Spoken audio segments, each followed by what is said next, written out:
सर्वेभ्यो नमः। देववाणी संस्कृतम YouTube channel में आप सभी का हार्दिक अभिनंदन है। मित्रों, नीति शतकम को हम निरंतर पढ़ रहे हैं और अभी तक हमने आपको इसके 55 श्लोक पढ़ा दिए हैं। ठीक है, आज 55 से आगे के श्लोक पढ़ेंगे।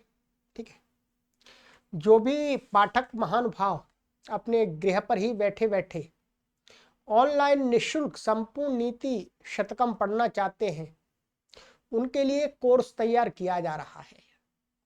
प्लेलिस्ट में पूरा एक कॉलम बना दिया गया है नीति शतकम नाम का। उस पर आप क्लिक करके सभी कक्षाओं को पढ़ाए गए जो श्लोक हैं उनको क्रमानुसार आप पढ़ सकते हैं। ठीक है, व्याकरण की दृष्टि से भी मैंने पढ़ाया है, अर्थ की दृष्टि से भी पढ़ाया है और एक शिक्षा ग्रहण करने की दृष्टि से भी पढ़ाया है। सभी प्रकार के पाठक हमारे इस प्राचीन ज्ञान का लाभ ले सकते हैं, अपना ज्ञान वर्धन कर सकते हैं। ठीक है, चलिएगा, आज हमारा श्लोक है 56वां श्लोक। हमारा दुर्जन पद्धति चल रही है और गत कक्षा में मैंने आपको ये पढ़ाया था कि शशि दिवस धूसरो गलित यौवन कामिनी सरो विगत वारिजम मुखामनक्षरम स्वाकृते इत्यादि। ये आज का हमारा श्लोक संख्या 56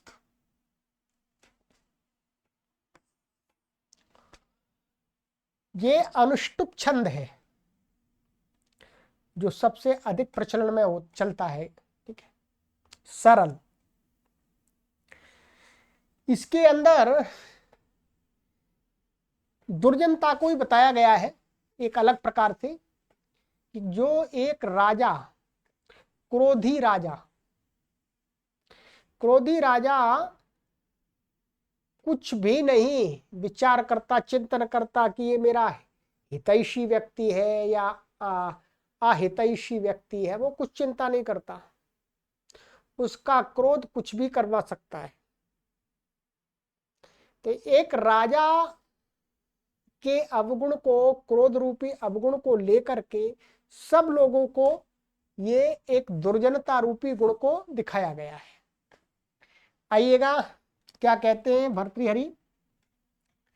न काश्चित् चण्डकोपानाम् आत्मीयो नाम भूभुजाम् होतारमपि जुह्वानं स्पृष्टो दहति पावकः। आइएगा, अन्वय करते कहते चंडकोपानाम भूभुजाम कश्चित नाम आत्मीयः न भवति पद का अध्यार कर लिया।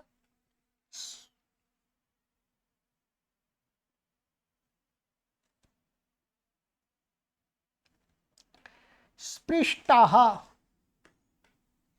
पावकः जुह्वानं होतारम अपि दहति।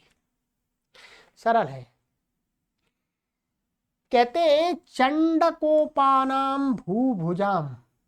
चंडक और चंडकोपानाम मान चंड का अर्थ प्रचंड को, प्रचंड कोप माने क्रोध, अर्थात प्रचंड कोप विद्यमान है। बहुत माने अधिक कोप की मात्रा, क्रोध की मात्रा अधिक विद्यमान है। ऐसे भूभुजाम राजाओं का कश्चित नाम आत्मीय न भवति, उनका कोई अपना नहीं होता। अर्थात क्रोधी राजाओं का कोई अपना नहीं होता। जब गुस्सा आया तो उसको वो लपेट देते, कुछ देखते ही नहीं है ये कितना मेरा अपना है, आत्मीयता का भाव नहीं रखते।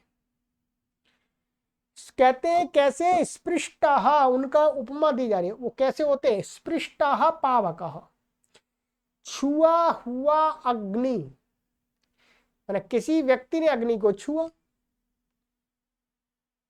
तो अग्नि तो ये तो नहीं देखती है अपना है, मेरा आत्मी है, सो इसको नहीं जलाऊंगी, और ये पराया है, मेरा शत्रु है, ये दुश्मन है, उसको जला दूंगी, ऐसा तो नहीं। अग्नि को जो छूता है तो कहते हैं स्पृष्ट पावक जुह्वानम होतारम, जो हवन करने वाला व्यक्ति है, जो होता है, कहते यदि उसने छुआ अग्नि को तो कहते हैं उसको भी आपी माने भी दाहती जलाई देती है। हवन करने वाली जो अग्नि, कोई भी अग्नि हो, अग्नि है हवन करने वाले व्यक्ति को भी उसी प्रकार से जलाती है जिस प्रकार से लकड़ियों को जला देती है। अथवा कोई राक्षस वृत्ति का कोई व्यक्ति आता है और उस जो हवन हो रहा है, अग्नि जल रही है, उसमें वो कुछ व्यवधान करता है, हाथ डालता है, पैर डालता है, तो उसको भी जलाती है। ठीक उसी प्रकार से उस अग्नि का वर्धन करने वाले जो यजमान है या होता है, जो भी करने वाला है, आहुति देने वाला व्यक्ति, उसको भी जलाएगी। ठीक वैसे ही चंडकोपानाम भूभुजा, मन चंडकोप राजाओं की यही स्थिति होती है। जब उनको कोप आ जाता, क्रोध आ जाता, फिर वो देखते नहीं है ये मेरा अपना व्यक्ति है, नहीं, उसको भी मृत्युदंड सुना देते हैं, जा चलो चढ़ाओ फांसी पर, सूली पर चढ़ाओ। अब तो वो समय नहीं है, प्राचीन काल में ऐसा ही हुआ करता था। तो कहते हैं ये क्या है, एक दुर्जनता का गुण है, दुष्टता का गुण है, इसको किसी भी व्यक्ति को नहीं अपनाना चाहिए। क्रोध रूपी इस प्रचंड चंडकोप रूपी क्रोध को किसी को नहीं अपनाना चाहिए। आत्मियों के कल्याण की बात करनी चाहिए। अग्नि नहीं बनना चाहिए इस रूप में, अग्नि बनना चाहिए प्रकाश रूप में। ठीक है,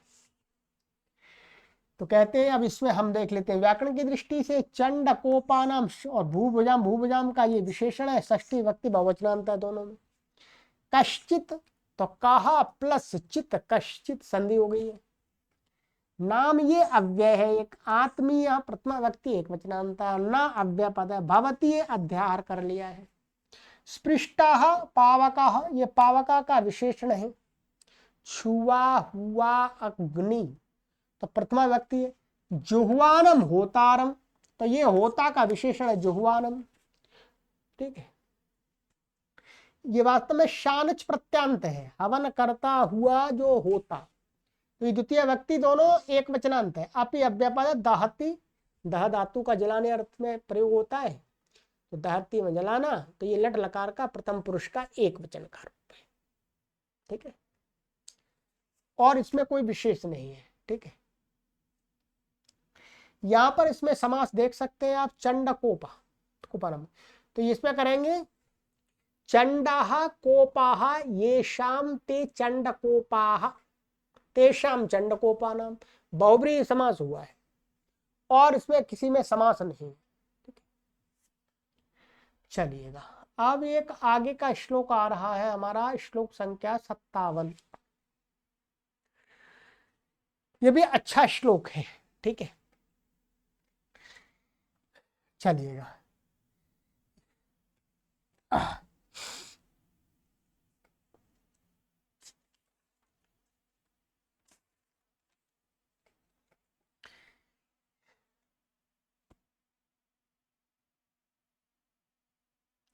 ये मंदाक्रांता इसका छंद है। क्या है? मंदाक्रांता। आइएगा, कहते हैं मौनान्मुखः प्रवचन पटुष चाटुलो जल्पको वा दृष्टा पार्श्वे वसति च सदा दूरतश्चाप्रगल्भः क्षान्त्याभिरुर्यदि न सहते प्रायशो नाभिजातः सेवा धर्मः परमगहनो योगेश्वराभिधीयते। योगिनामप्यगम्यः।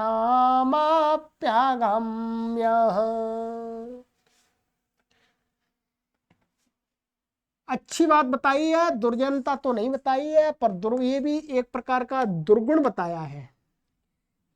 अच्छे मनुष्य की कोई अच्छी कमजोरी भी कभी कभी दुर्गुण बन जाती है। ठीक है, आइएगा इसका अन्वय देखते हैं। कहते हैं सेवक, सेवका का अध्ययन किया है, ये सेवका के विषय में बताया जा रहा है। सेवका मौनात् मूकः प्रवचन पटुः, एक ही शब्द, प्रवचन पटुः चाटुलः जल्पकः वा। सदा पार्श्वे, दिख रहा होगा आपको, नहीं तो मैं जूम कर देता हूं जी, चलिएगा आप दिखेगा। सदा पार्श्वे वसति च धृष्टः, दूरता च, वसति का अध्ययन कर लिया, फिर वसति, अप्रगल्भः क्षान्त्या भीरुः यदि सहते न प्रायशः अभिजातः न इति कथ्यते, ये अध्याहार कर लिया। अतः अध्याहार किया, सेवा धर्मः योगिनाम अपि अगम्यः परम गहनः। एक है परम गहनः भवति, तो भवती का हमने अध्याहार किया है क्योंकि इसमें तो है ही नहीं भवती पद। ठीक है, अब देखिएगा, कहते हैं कोई सेवक व्यक्ति है, सेवा करने वाला व्यक्ति है, कहते हैं मौनात् मूकः, वो कहीं पर रहता है, सेवा आदि कार्य करता है, मूक रहता है, कुछ अधिक नहीं बोलता।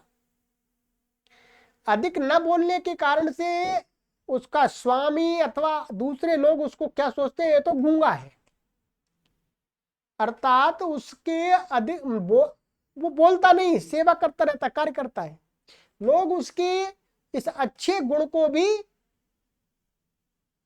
गलत प्रयोग कर लेते हैं।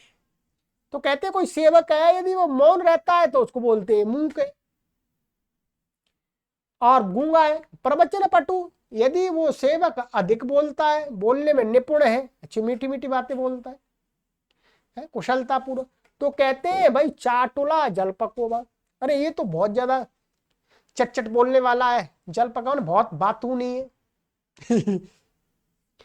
ठीक है, चाटुला जलपकः वा, माने बहुत चट करता रहता है अथवा बहुत बातूनी है, हमेशा बोलता ही रहता है। सदा पार्श्वे वसति च दृष्टा, और वो स्वामी के पास में रहता है, हमेशा स्वामी का ध्यान रखता है, बिल्कुल पास में बना रहता है। तो स्वामी सोचता है ये तो धृष्ट है, मूर्ख है, दूर नहीं हट सकता। दूरताश्च वसति अप्रगल्भः, और यदि दूर रहता है तो कहते हैं ये ढीठ है, सुनता ही नहीं मेरी, या पास में रहना चाहिए, दूर रहता, ढीठ बोलते हैं हिंदी, अप्रगल्भः माने ढीठ। ठीक है, और कहते हैं क्षान्त्या भीरुः, और वो स्वामी को, जो मालिक है, उसको गाली दे देता है, वो क्षमा कर देता है, अथवा और कोई व्यक्ति है कुछ उसको बोला, क्षमा कर देता है। तो वो क्षमा करने के कारण से उसको बोलते भाई ये तो सेवक भीरू है, डरपोक है, इसलिए किसी को कुछ बोलता ही नहीं है, कोई कुछ भी बोलता रहे। और कहते हैं यदि सहते न प्रायशः,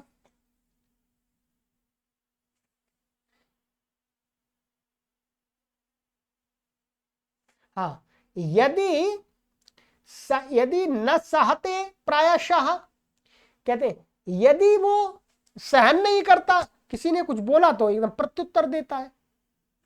तो यदि सहते न प्रायशः माने यदि वो प्राय करके नहीं सहन करता है, तो कहते हैं अभिजाता न, अभिजाता माने उत्पन्न हुआ, माने कुल में उत्पन्न हुआ नहीं है, ये कुलीन व्यक्ति नहीं है, यही प्रत्युत्तर देता रहता है।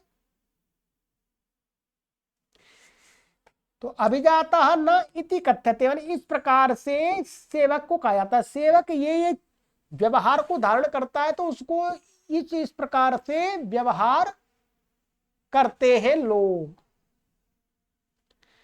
कहते हैं अब क्या करें, कहते हैं अतः इसलिए सेवा धर्म, जो सेवा रूपी धर्म है, सेवा करना जो कार्य है, वो योगिनाम अपि अगम्य परम गहनः भवति।